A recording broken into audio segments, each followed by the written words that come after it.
सारण की धरती से मैं राकेश सांडिल आपको नमस्कार करता हूं। बंधु, आज का टॉपिक होगा मेरा यह स्पष्टीकरण। कुछ सर्विस बुक, कुछ प्रमोशन का लेटर कहीं कहीं वायरल हो रहा है, उस पर मैं चर्चा करूंगा। लेकिन आज एक विशेष आग्रह करना चाहता हूं मैं सबसे। आप शिक्षक समाज से हैं,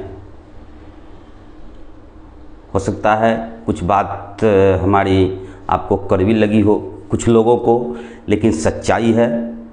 हम फॉल्स बात नहीं बोलते हैं, जो बोलते हैं सही बोलते हैं। इसके लिए क्षणिक थोड़ा सा किसी को खराब लगे, लेकिन उसको भविष्य में घाटा नहीं हो, सतर्क हो जाए, ऐसी बातें मैं बोलता हूँ। आपसे एक विशेष आग्रह करना चाहता हूँ कि आप लोग हबड़ा करके कोई भी डिसीजन ले लेते हैं। यही कारण है, अफरा तफरी का माहौल बन जाता है और आप सरकार के चंगुल में फंसते जाते हैं। एक बार शांति से विचार कीजिएगा। कोई भी निर्णय हबड़ा करके, खासकर मैं ये एक चीज़ और आपसे आग्रह कर देना चाहता हूँ, आप लोग तरह तरह का वीडियो देख करके भड़काऊँ जो है सो आपको कान को सुनने के लिए जो अच्छा लगता है उसको सच मान लेते हैं, उसके तरफ आपका झुकाव चला जाता है। थोड़ा सा आप लोग इससे बचिए। सबके लिए बोल रहा हूँ, किसी इंडिविजुअल, किसी एक के लिए नहीं बोल रहा हूँ। और ये चर्चा मैं करूँगा, लेकिन आ जाइए, सबसे पहले एक चर्चा कर देना चाहता हूँ। संभवतः एक बाढ़ ब्लॉग से आज चिट्ठी मिला हमको अभी थोड़ी देर पहले। जिस चीज़ का मैं चर्चा करते आ रहा हूँ, संजय जी भी चर्चा करते आ रहे हैं समय समय पर, राजनंदन बाबू भी इसका चर्चा कर देते हैं। ग्रुप में भी मैंने, हालांकि ग्रुप पर आप लोग अपना जो है सो क्या कहते हैं, संतुलन बनाए रखे हैं, लेकिन फिर भी ध्यान रखिएगा इस चीज़ को। चिट्ठी निकला हुआ है मोबाइल पर रेस्ट्रिक्शन का कि बीओ ऑफिस से, कि कतिपय शिक्षकों को देखा जाता है कि हाजिरी बढ़ाने के बाद वे लोग मोबाइल पर जूझे रहते हैं। तो इसलिए सबसे पहले ड्यूटी, सब काम होते रहेगा, लेकिन ड्यूटी की प्राथमिकता दीजिए कि कोई उंगली नहीं उठाए आप पर। भविष्य में अपनी प्रतिष्ठा को बनाए रखिए और ड्यूटी के प्रति सजग रहिए। आइए, आज मैं कुछ खास 3 मुद्दा पर चर्चा कर देना चाहता हूँ। आज कुछ जगह से पुनः अफरा तफरी आया, कोई मैसेज आया कि जो सेकेंड फेज में चिट्ठी लेकर के, अपनी नियुक्ति पत्र लेकर के ज्वाइन नहीं किए हैं, वे लोग लिखित स्पष्टीकरण दें। सब लोग अड़फड़ तड़फड़ हो गया, सब लोग ये लिखे। बोल, अरे भाई क्यों घबरा जाते हैं हवा की बात पर? क्यों स्पष्टीकरण दें? क्या किया है? अपराध किया है आपने कि स्पष्टीकरण देना है? गवाही देनी है आपकी? आप जहाँ हैं अपना काम कीजिए। परीक्षा आया, आपने दिया, आपको मन नहीं है, आप ज्वाइन नहीं कीजिएगा। कभी भी लिखित स्पष्टीकरण हवा में नहीं दीजिए। स्पष्टीकरण की समस्या आएगी, अगर स्थिति आएगी तो दिया जाएगा, लेकिन घबरा करके नहीं, राय विचार कर करके, सोच समझ करके कोई कदम घबरा के नहीं उठाइए। एक बात जान लीजिए कि आपने कोई अपराध नहीं किया है, इसलिए कोई पदाधिकारी भी आपसे लिखित में स्पष्टीकरण नहीं मांग सकते हैं। अगर मांगते हैं तो वो उनका स्पष्टीकरण संख्या के साथ, डेट के साथ होगा, उसके आलोक में स्पष्टीकरण दिया जाएगा। लेकिन अभी फ़िलहाल अफरा तफरी का माहौल आप लोग कायम नहीं कीजिए और डरिए नहीं। बिल्कुल अंदर से हिम्मत बना के रहिए, आपका कुछ नहीं होने वाला है। वो सब हवा बनाया जा रहा है, उससे नहीं डरिए। बिल्कुल धैर्य से रहिए, कुछ नहीं होगा आपका। आगे आइए, सर्विस बुक, कहीं कहीं से सर्विस बुक लिखा हुआ। एक बार मैं आग्रह कर देना चाहता हूँ पुनः, खासकर विशिष्ट बंधुओं से, कि देखिए, आपको जैसा कि मैं सुनता हूँ, संघ संगठन के लोग चिल्लाते रह गए, समझाते रह गए कि आप लोग ये फॉर्म नहीं भरिए, सक्षमता का नहीं भरिए, फिर भी घबराहट में आपको लगा कि नहीं ये अच्छा चीज़ है, आपने भर दिया, ठीक है, जो भर दिया, जो हो गया सो हो गया। लेकिन अभी से भी सतर्क हो जाइए। कहीं कहीं से किसी ज़िला से सूचना मिल रही है, हालांकि मैं इस सूचना को सही मानूं इस स्थिति में नहीं पहुंच पाया, लेकिन फिर भी सोचा कि मैं इसका चर्चा कर देता हूं। मैं इस बात की सच्चाई तक नहीं गया हूं और इसको प्रमाणित नहीं करता हूं। सूचना ये है कि बहुत से विशिष्ट बंधु को आज भी बरगलाया जा रहा है। एक तो बरगला करके नियोजित को तो छोड़िए, विशिष्ट को बरगलाने का आज एक मैसेज मिला है हमको कई जगह से। एक तो बरगला करके ये मिलेगा वो मिलेगा सब कर करके बिना जाने हुए सब लोग फॉर्म भरवा करके ज्वाइन करा दिए। आगे जो होगा, मैं नहीं चाहूँगा कि उनके साथ कोई बुरा हो,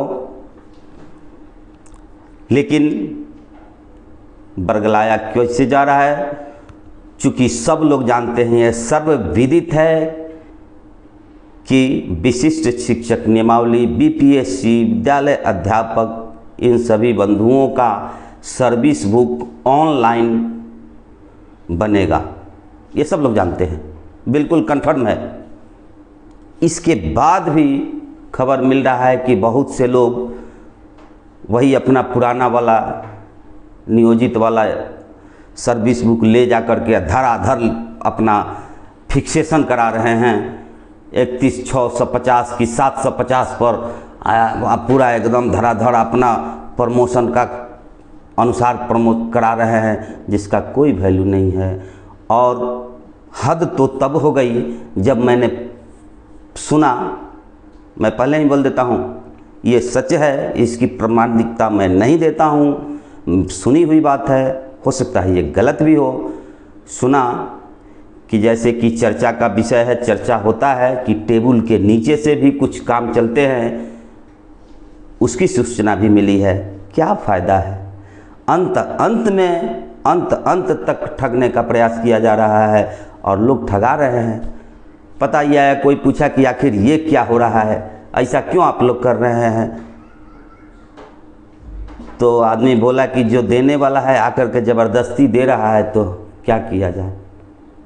क्या, थोड़ा सा सोचिए तो कि आप क्या कर रहे हैं। इसलिए इससे सतर्क हो जाइए और आपका हर हाल में ऑनलाइन सर्विस बुक अपडेट होगा। इसलिए इस सब के फेरा में नहीं पड़िए, इस सब बातों के, और हवा में जा कर के अपना बचा हुआ भी पूंजी नहीं गंवाइए, उससे कोई फ़ायदा होने वाला नहीं है। दूसरा चीज़, मैं बात होता सो फैक्ट बोल देता हूँ, लटर पटर वाली बात नहीं है। एक चीज़ और है, 2-3 दिन से हमको खबर मिल रही है हमारे खास अपने ज़िला से कि नियोजन इकाई, ब्लॉक नियोजन इकाई के पदाधिकारी के ऑफिस से पत्र निकला, टाइम बाउंड प्रमोशन का लेटर निकला हुआ है, जिसमें लिखा हुआ है नियोजित और पोस्ट में लिखा हुआ है विशिष्ट सहित 2 जिला का। एक पहले भी निकला हुआ था। अब इस पर लोग एकदम कूद रहे हैं। ये भी मन बहलाने के लिए किया जा रहा है, बताइए। और उसमें लिखा हुआ है संभवतः पूरा पे ग्रेड के साथ और पे स्ट्रक्चर को दर्शाते हुए, और इनको प्रमोशन दिया जाए। आपको जानकारी होना चाहिए कि नियोजन इकाई के, प्रखंड नियोजन इकाई के जहाँ से भी अगर सही है ये पत्र, तब फॉल्स है तो इसकी बात नहीं है। अगर सही है तो जो भी चिट्ठी निकाले हैं वो गहनता से नहीं देखे हैं, घबरा करके निकाल दिए हैं। 2020 नियमावली में अब ये लोग नहीं हैं, और 23 नियमावली 24 नियमावली में ये चर्चा है कि जिस दिन ज्वाइन कर लीजिएगा, पीछे वाला सदन में भी चर्चा हो चुका है। इसके बाद भी बरगलाने की क्या आवश्यकता है, क्या औचित्य है बरगलाने की? साफ साफ बोल दीजिए कि नहीं ये ऐसा नहीं है। इसके बाद भी आशा में लोग कहते हैं कि दासा खराब करना, ठगने वाले को ही पुनः ठगा जा रहा है। तो 2023 नियमावली में ज्यों ही आपने ज्वाइन किया वहीं 20 नियमावली का आप साथ छोड़ दिए, वहाँ से सब खत्म। यहाँ से आप 2023 और 24 नियमावली में आप आ गए। तो अब जो काम होगा इसके अनुसार होगा। मंत्री महोदय ने स्पष्ट कर दिया है। हाई कोर्ट का भी 2354 केस नंबर के अनुसार मैंने बता दिया पिछले दिन सब चीज़ें। आपका कोई भी काम इससे नहीं होगा। तो झूठो खानी एगो पेपर निकलवा लेने से कोई फ़ायदा होने वाला नहीं है। और खुशी मनाने की ज़रूरत नहीं है इसमें।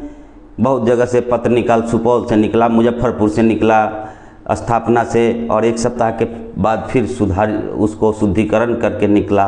अभी भी सीखिए, ऐसे ही बरगलाया जाता है। यही कारण हुआ कि समूह में आप लोग जा कर के और फंस गए, सरकार के निशाना पे आ गए आप लोग। सरकार, शिक्षा विभाग खासकर आपके प्रति नज़रिया बदल चुका है 2020 से। मैं बार बार चिल्लाते आ रहा हूँ। मैं 2 महीना से ये बात कह रहा हूँ कि 2020 तक सरकार का रुख आपके प्रति सकारात्मक था, लेकिन 2020 में जैसा कि मैंने सुना है, मैं नहीं जानता हूँ, कोई कहता है कि पूर्वांचल में कुछ अपनी मांग में किसी सभा में शिक्षक लोगों ने कुछ अभद्रता किया था, जिसका परिणाम आपके सामने है। इसी का बदला लिया जा रहा है। लेकिन एक चीज़ जान लीजिए, जब स्थिति प्रतिकूल हो तो बहुत ज़्यादा छटपटाया नहीं जाता है, शांति से निदान खोजा जाता है। निदान खोजिए, निदान की तरह आपका ध्यान होना चाहिए। हड़बड़ाने से और ये फॉल्स लेटर, आई लेटर ले करके और कूदने से या दिखाने से कुछ नहीं होने वाला है। इससे और आप दलदल में फंसते जाइएगा और सरकार का हाथ मजबूत करते रहिएगा। आप क्या समझ रहे हैं? सरकार का हाथ मजबूत कर रहे हैं, सरकार आपको फ़ायदा देने जा रही है? कभी भी नहीं। घोड़ा घास से दोस्ती कभी नहीं करता है। सरकार कर्मचारी से दोस्ती कभी नहीं करती है। आपको क्या लगता है कि हल्ला करने से चुनाव है तो जो फंसा दिया जाल में वो आपको क्या करेगा? देखिए, जैसे सुनने को मिल रहा है चुनाव से पहले जितने भी विशिष्ट शिक्षक हैं उनको तबादला निश्चित ट्रांसफ़र किया जाएगा यहाँ वहाँ, चूँकि चुनाव डिस्टर्ब वो लोग नहीं करे। वो जान गए हैं कि सरकार को ये पता हो गया कि ये लोग हम खिलाफ थे, ये भी खिलाफ हो गए हैं। इसलिए शांति से आप लोग काम लीजिए। हर समस्या का निदान निकलता है। शांति से सोचिए कि इसका निदान क्या हो सकता है। बहुत ज़्यादा झूठी बातों पर विश्वास नहीं कीजिए। पुनः एक बार मैं आग्रह करता हूँ। इसी के साथ आज अपनी वाणी पर विराम देता हूँ। फिर अगले दिन मिलूँगा। नमस्कार।